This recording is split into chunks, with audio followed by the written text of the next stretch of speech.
Prêt pour relever un défi? Je te propose ici d'essayer de factoriser l'expression suivante. C'est parti! Alors, est-ce que tu as su relever ce défi? Il fallait donc ici essayer de factoriser l'expression suivante. L'expression elle est composée ici de trois termes. Un premier, un deuxième et un troisième. Ok.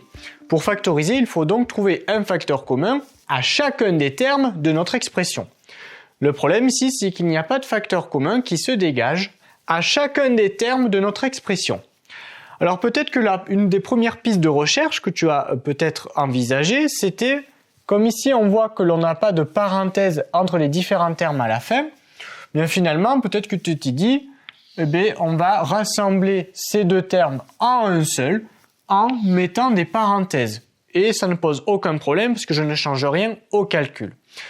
De ce fait, on se retrouve avec deux termes, 1 et 2. Le problème, c'est que je n'ai toujours pas de facteur commun entre ce premier terme et ce deuxième terme. Donc finalement, si tu avais pensé ici à la piste des parenthèses en rassemblant ces deux termes, eh bien ça aboutit à une impasse. Bon, maintenant j'espère quand même que tu as remarqué quelque chose parce que, en effet, il n'y a pas de facteur commun pour le moment qui se dégage entre les trois termes, mais j'espère quand même que tu auras remarqué qu'il y a un facteur commun qui se dégage entre ce terme et celui-ci. En effet, quel est-il ce facteur commun? Eh bien tout simplement, c'est le facteur 2. En effet, il était possible, à la fin de cette expression, avec ces deux termes ici, de factoriser par 2. Eh bien c'est parti, factorisons nos deux termes ici par 2 et voyons ce qu'il se passe.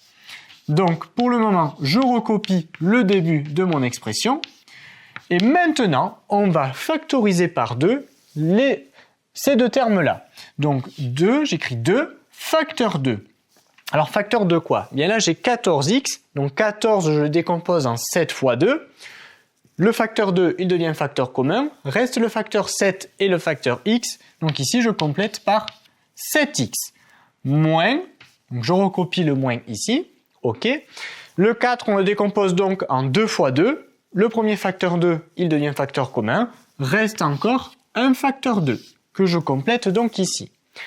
Et là qu'est-ce que l'on constate? Est-ce qu'on n'est pas content là? Bien sûr qu'on est content. Pourquoi? Alors déjà, j'ai ramené mon expression de départ qui contenait là 3 termes en une expression qui en contient plus que 2. 1 et 2. Et maintenant, se dégage un facteur commun entre ce terme et celui-ci. J'espère que tu le vois vite. En effet, ici, il va être possible de factoriser par 7x-2 que l'on retrouve dans ce terme et dans celui-ci. Donc maintenant, on le tient, notre facteur commun, c'est donc 7x-2. Eh bien, c'est parti, factorisons par 7x-2. Ok, je prépare le squelette.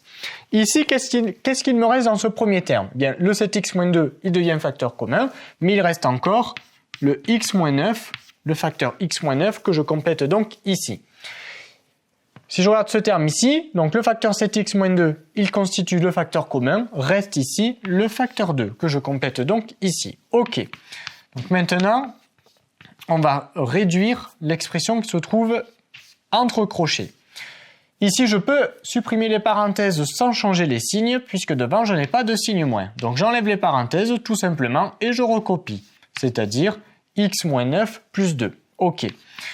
Et enfin, qu'est-ce que l'on obtient? Donc 7x-2, facteur de quoi? Bien là j'ai x, ok, et moins 9 plus 2, cela nous donne moins 7. Et voilà, j'ai terminé, je viens de relever ce défi.